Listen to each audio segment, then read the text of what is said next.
Nous dit le Rez Shimshon, tu penses que maintenant ces gens-là sont pauvres? Ils sont pas pauvres. Raphaël Kanevski, si vous voulez un jet privé, il faisait comme ça, il disait j'ai besoin d'un avion. T'avais 4 milliardaires qui lui donnaient un avion. C'est parce qu'ils étaient riches qu'ils n'avaient pas besoin de tout ça. Et quelle était leur richesse?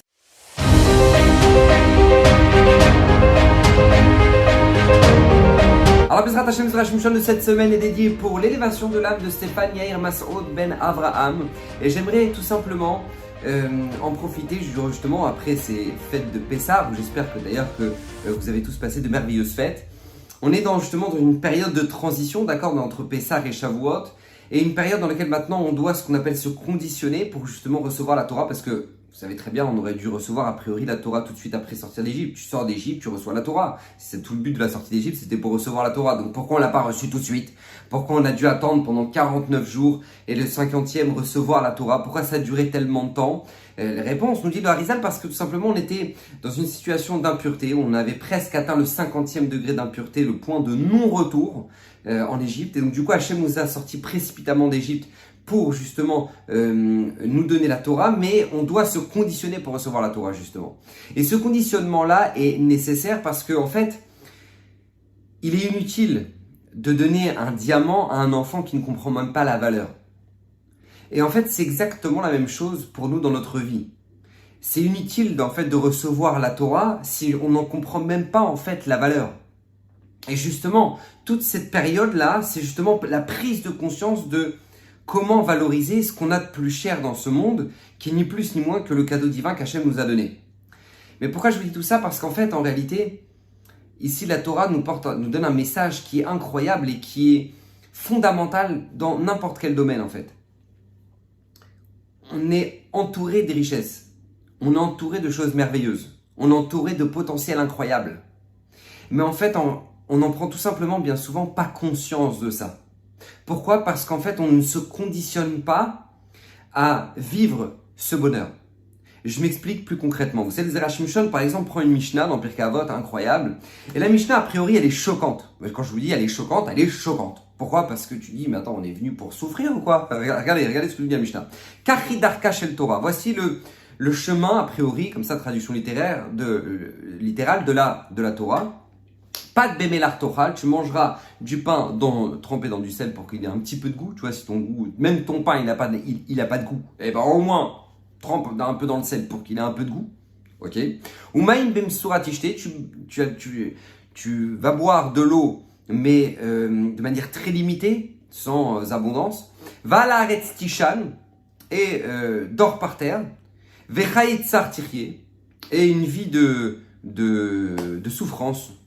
Tu dois vivre, ou Betorah ata amel, et dans la Torah tu vas t'investir et étudier. Imata oseken, écoutez bien ce que nous dit la Mishnah, si tu fais ça, attention, ashrecha, et non pas, c'est pas, oh, lui il n'a pas de bol dans sa vie, vraiment, lui il est en galère, tu vois, et ben non, la Mishnah ne dit pas ça du tout. Elle me dit, si tu fais ça, donc tu manges un peu de pain, tu bois un petit peu d'eau, tu dors par terre, alors ashrecha vetovlach, sur toi on peut dire, heureux est cet homme-là, et combien c'est bon ce qu'il vit. Ashrecha ba'olamazé, heureux tu vas être dans ce monde-ci, vetov lecha l'olamaba, et heureux tu seras dans le monde futur. Et là, a priori, on a besoin d'explications parce que quand on lit cette Mishnah, c'est exactement l'inverse de tout l'esprit de la société dans laquelle nous nous trouvons. C'est-à-dire où on cherche que du confort, du bien-être, et en fait, dans cet esprit-là de la société dans laquelle on vit, vient la Mishnah et nous dit, alors là, oublie tout ça. Si tu manges un peu de pain, tu bois un petit peu d'eau, tu dors par terre, là tu seras heureux. Et a priori tu dis, mais comment la Mishnah peut nous dire une chose pareille? On sait très bien que dans le ressenti, c'est pas comme ça que ça marche. On ne va pas être heureux quand tu dors par terre ou quand tu bois un petit peu d'eau ou ton pain tu l'as trempé dans le sel et c'est tout.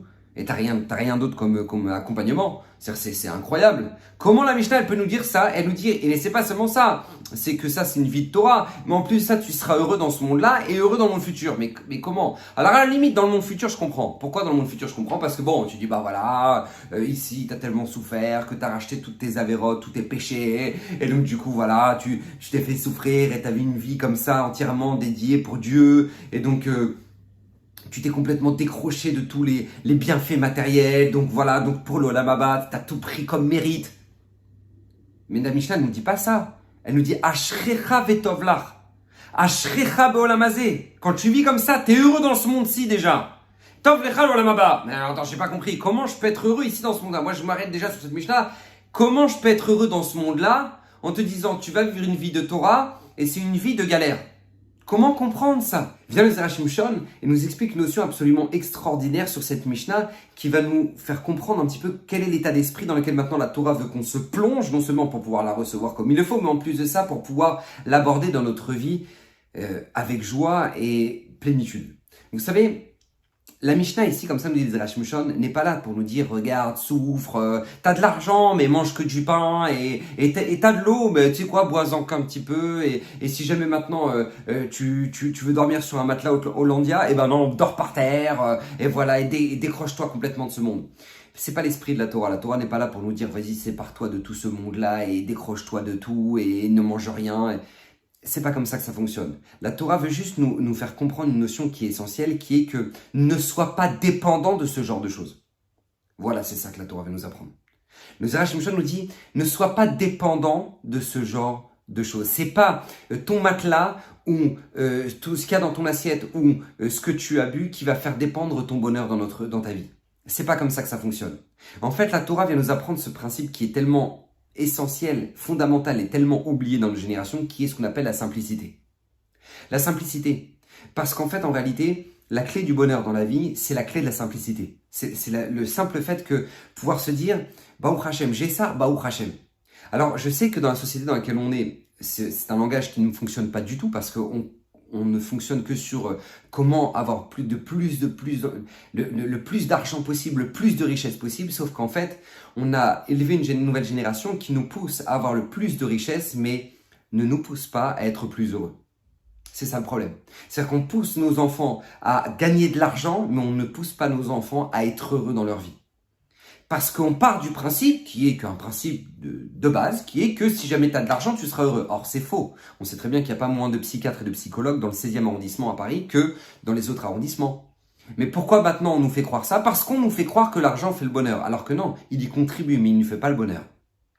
Et vient la Mishnah justement nous dire et nous rappeler ce principe fondamental. C'est pas parce que maintenant tu manges du pain avec de l'eau et que tu dors par terre et que tu bois un petit peu d'eau que du coup maintenant ça fait de toi quelqu'un de malheureux. La Mishnah nous dit ne fais pas dépendre ton bonheur dans la vie de ce genre de détails. Même si a priori c'est pas forcément du détail à nos yeux, mais la Mishnah nous dit ne tombe pas dans le piège du matérialisme. Sois simple. Je donne un exemple très simple, d'accord? Le Chafetz Chaim, une fois il cherchait... on lui a présenté une kala, une jeune fille qui cherchait à se marier donc avec un garçon de la yeshiva du Chafetz Chaim. Donc le Chafetz Chaim a cherché un garçon qui pourrait lui correspondre. Et donc quand il a trouvé le garçon qui pense être le bon garçon, il lui a dit regarde tiens voilà ça c'est le ticket de train, le billet de train, tu prends le train, tu vas dans telle ville, là-bas tu demandes le rav de la ville et tu fais le rencontre, tu fais le shidour avec sa fille. Bezrat Hashem, que tout se passe bien. Le garçon il dit d'accord, très bien, rav, etc. Donc il prend le billet de train, il monte dans le train, il arrive là-bas dans la ville. Au moment où il descend du train, il arrive, il demande où est-ce qu'habite le rav de la ville. Alors des gens lui disent oui, il habite là-bas. Donc on lui montre une petite maison comme ça. Il s'approche et plus il s'approche, plus il voit waouh, combien la maison est vétuste. Elle est vraiment d'une simplicité extrême. Donc il toque à la porte. Il ouvre, il n'y a pas une chaise, il rentre dans la maison, il dit voilà, bonjour, je suis un garçon un tel, je viens de la yeshiva du Chafetz Chaim, il lui fait rentrer, il n'y a pas une chaise qui ressemble à l'autre, une pauvreté extrême, on lui prend son manteau, on l'accroche à un clou, bref, et lui, il est un peu choqué de la vétusté de l'endroit, quoi, waouh, il est un peu, il est presque étonné, quoi, comment le Chafetz Chaim m'a emmené dans un plan comme ça? J'ai une kala qui est extrêmement pauvre, bref. Et donc du coup, il a commencé à parler avec le papa, avec les parents, et puis après il a rencontré la jeune fille. Et bon, a priori, le shidour s'est bien passé, mais lui, il a toujours cette gêne à se dire, waouh, c'est des pauvres parents extrêmement pauvres. Et donc il reprend le train du retour pour retourner à l'Yeshiva. Il voit le Chafetz Chaim, il dit, alors comment s'est passé le shidour? Alors il dit Baruch Hashem, voilà, je suis arrivé là-bas sur place et bon, j'étais un petit peu étonné, je vous cache pas, Rav. Alors le Rav il dit pourquoi, qu'est-ce qui s'est passé? Il dit je suis arrivé et puis j'ai vu une maison très vétuste, J'ai vu l'intérieur de la maison, c'était vraiment, limite, je me suis dit, ils sont vraiment très pauvres, ces gens-là. Et le Chafetz Chaim m'écoute comme ça, il dit, oui, qu'est-ce que tu as de belles choses encore à me dire? Et lui, le garçon, était choqué. Parce qu'il entend ça, il dit, pour moi, c'est ça le problème. Et le Chafetz Chaim lui dit, qu'est-ce que tu as encore comme belles choses à me raconter? Et là, à ce moment-là, le garçon dit, Rav, c'est ça qui me dérange, justement, c'est ça qui me dérange. Le Chafetz Chaim me dit, mais tu sais, tu ne pourras pas avoir une plus grande bracha que d'avoir une femme qui a grandi dans la simplicité. Comme ça dit le Chafetz Chaim. La plus grande bracha, c'est d'avoir une femme qui a grandi dans la simplicité. Et on le sait très bien, combien il peut y avoir de problèmes de Shalom Bayit par manque de simplicité. Et on n'a pas passé les vacances là où on valait, et de toute façon tu m'as toujours pas acheté cette Rolex, et de toute façon truc, et t'avais dit à ta mère que voilà là, et quand t'as une personne qui est simple, t'as pas de problème. T'as le shalom, ce que tu auras en plus, Baruch Hashem, inematov umanaim, Baruch Hashem. Dit le Chafetz Chaim, tu ne peux pas avoir une plus grande bracha dans ta maison que d'avoir une femme qui a grandi dans la simplicité. Et combien ça c'est essentiel, parce qu'on sait très bien que maintenant, on regarde un petit peu la société, on prend un petit peu de recul, énormément de gens sont endettés, la société est surendettée, même les pays sont surendettés. Et pourquoi ? Parce qu'on dépense de l'argent pour des choses qui sont vraiment nécessaires. Est-ce qu'on dépense de l'argent pour des choses qui sont véritablement nécessaires pour notre bien-être dans nos maisons? On a besoin d'un nouveau canapé, on a besoin d'un nouveau téléphone, on a besoin d'un nouveau truc. Et quand on regarde un petit peu, on prend un petit peu de recul et qu'on regarde un petit peu sur tout ce qu'on a pu dépenser comme argent et qui a pu nous endetter, on aurait pu faire ça beaucoup plus simplement ou beaucoup plus... Mais pourquoi? Parce que non, mais tu comprends, je suis obligé, c'est comme ça, sinon si j'ai pas de nouveau téléphone, ou si j'ai pas de nouveau sac à main, ou si j'ai pas de nouvelle voiture, ou si j'ai pas de nouveau truc... Alors on pourra toujours se justifier, mais viens la Mishnah te dit, tu veux être heureux ici? Vise la simplicité. Vous regardez des tzadikim comme Rav Steinman ou Rav Chaim Kanievski, des gens pour lesquels le monde entier se déplaçait pour aller venir chez eux. Tu rentrais dans la maison, la décoration qu'avait la rabbinite Kanievski, c'était des boîtes de tzedaka collées au mur. Des boîtes de tzedaka collées au mur. C'est-à-dire que tu n'avais même pas besoin d'ouvrir un livre de Moussard. T'arrivais chez eux, tu apprenais la place que doit avoir ce monde-là. La véritable place. Et le Rav Steinman est devenu le Rav Steinman parce qu'il a il a passé des périodes très difficiles, il a passé la Shoah, il a fui la Shoah, il a perdu toute sa famille et il s'est investi au maximum dans sa Torah. Mais c'est justement parce que il a eu cette simplicité d'esprit de se dire où est l'essentiel dans ma vie qu'il est devenu quelqu'un d'absolument incroyable.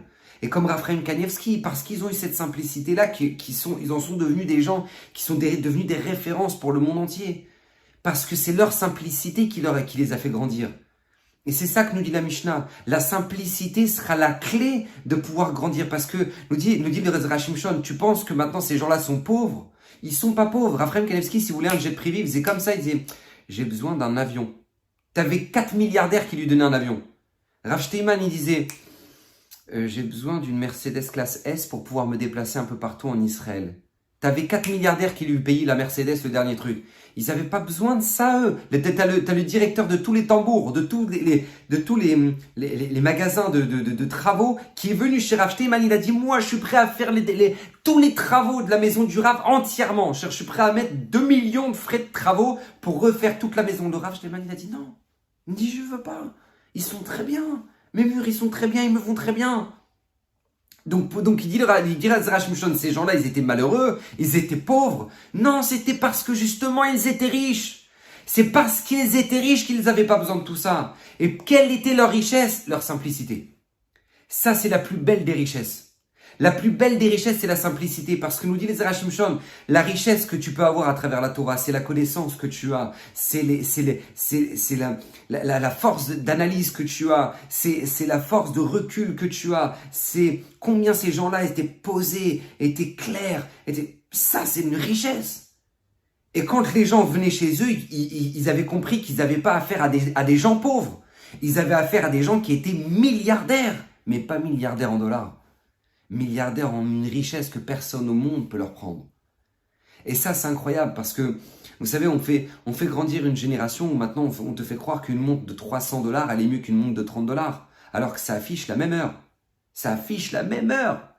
On te fait croire qu'une voiture de 250 000 $, elle sera forcément mieux qu'une voiture de 40 000 $. Pourquoi? Parce que tout simplement, voilà, on te dit, bah oui, c'est normal, Vodarav, c'est normal, elle roule mieux, c'est une meilleure marque.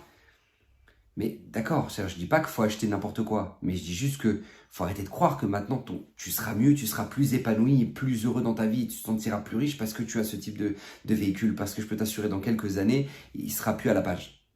Et combien nous maintenant, la Torah vient ici nous dire, visez la simplicité dans la vie, visez la simplicité dans la vie parce que à nos enfants, on les éduque justement, comme j'ai l'habitude de le répéter, mais les enfants, on les éduque à réussir, à devenir très riches dans la vie, alors on les éduque pas à devenir heureux. Et c'est ça le problème. Et le bonheur se cache pas lorsque maintenant on aura acheté la dernière PlayStation, ou on aura acheté la dernière montre, on aura acheté le dernier iPhone à nos enfants, parce que vous savez tous, vous tous qui m'écoutez là maintenant, vous savez tous que c'est pas ça qui rendra notre enfant plus épanoui. Donc la Torah n'est pas, encore une fois, n'est pas là pour nous dire vis comme quelqu'un de pauvre et enferme-toi. C'est pas ça. C'est que sache accepter et sache te contenter de la simplicité. Parce que quand tu sais te contenter de la simplicité, en fait, c'est la véritable clé que tu peux avoir et que tu peux transmettre à tes enfants. C'est la vraie richesse de la vie. Et c'est ça justement que vient nous apprendre la Mishnah. Tel est le chemin de la Torah. Si tu sais déjà te contenter de ça, alors tout ce que tu auras en plus, bah, au Hachem. Mais tu seras pas malheureux parce que tu n'auras pas ça en plus. Tu seras déjà heureux de ce que tu as. Et Ashrecha Ba'olamazé, à l'image de tous ces tzadikim qui nous ont tous laissé un héritage incroyable, alors que peu importe s'ils étaient riches ou qu'ils ne l'étaient pas. Peu importe. Rav Ovadia Yosef était quelqu'un qui sans doute avait beaucoup de fortune, une très grande fortune, peut-être probablement parce que les gens lui donnaient, les riches lui donnaient, etc. Mais lui, ils ont découvert après sa ptira que les gens, ils venaient, ils lui déposaient de l'argent, et le Rav, il ne savait même pas qu'il y avait l'argent. Il prenait les billets et il les mettait comme marque-page dans son armoire. Et après sa ptira, on ouvrait les livres, on voyait des billets dedans. On voyait des billets parce que c'était là qu'il s'en servait comme marque-page. Et alors quoi, quand on parle de Rav Ovadia Yosef, on parle de son argent. On parle pas de son argent, on parle de sa grandeur, de sa simplicité, son amour pour le prochain, des nuits entières qu'il a passées pour permettre une femme qui était à Gouna. C'est ça qui reste après 120 ans. C'est sa simplicité, c'est le combien il était abordable et combien maintenant il se souciait et combien il était capable de pleurer pour des bachourés shivot qu'on voulait absolument enrôler à l'armée alors qu'on ne voulait pas les laisser étudier. C'est ça qui reste de Rav Ovadia Yosef. C'est ça qui reste dans toute sa grandeur. C'est sa grandeur de se dire, waouh, quel cœur il avait, quelle simplicité, quelle proximité on pouvait avoir avec un géant qui était dans un autre monde que nous. Et c'est ça qu'on doit céder, justement, et c'est ça que la Mishnah en Pirkei Avot, et c'est ça que nous dit les Zera Shimshon, nous dit c'est la véritable richesse. C'est la véritable richesse, ne pas se tromper et plonger justement dans le courant de la société actuelle, mais justement prendre un petit peu de recul et prendre conscience justement de notre véritable richesse. Bezrat Hashem, que le mérite de Zera Shimshon, Bezrat Hashem nous protège. Que lui qui a promis que tout celui qui étudiera régulièrement méritera une multitude de bénédictions, Bezrat Hashem, que toutes ces bénédictions soient dans votre foyer, et que toutes ces paroles de Torah soient pour l'élévation de l'âme de Stéphane Masoud Ben Abraham, Bracha Vatslacha, vive heureux, à la semaine prochaine.